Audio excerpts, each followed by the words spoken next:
দেখো বন্ধুরা, আজকে আমি কষা কষা আলুর দম করবো, সেটাই তোমাদের কাছে তুলে ধরলাম। চলো, পেঁয়াজ রসুন আদা জিরে টমেটো লঙ্কার গুঁড়ো সব একটা পেস্ট বানিয়ে আমি সুন্দর করে কড়াতে দিয়ে কষিয়ে নিচ্ছি। আর এখানে আলুটা হালকা একটু সিদ্ধ করে নিয়েছি, বেশি সিদ্ধ করে নিয়ে অল্পই সিদ্ধ করেছি। মশলাটা বেশ সুন্দর করে কষিয়ে নেব। একটা কাঁচা লঙ্কাও আমি দিয়েছি বন্ধুরা, রুটি দিয়ে খাবো তাই আমি পরিমাণটাও অল্প করেছি।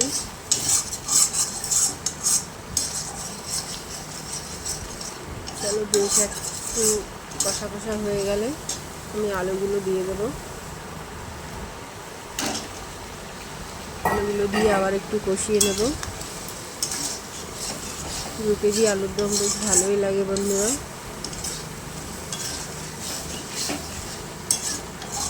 প্রায় কষানো আমার হয়ে এসছে। এখন আমি পরিমাণ মতো জল দিয়ে দেবো।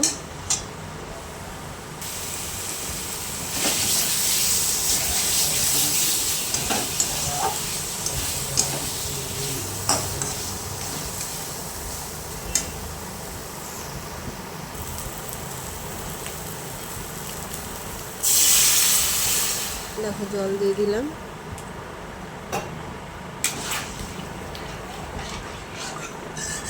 জল দিয়ে আবার একটু ফুটিয়ে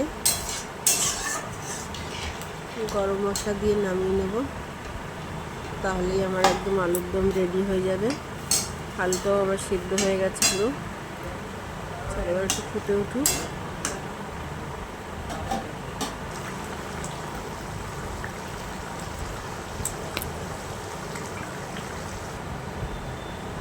চলো, এবার নামিয়ে নিলাম বন্ধুরা। কেমন হয়েছে আমার আলুর দমটা অবশ্যই কিন্তু কমেন্ট করে জানাবে। টাটা।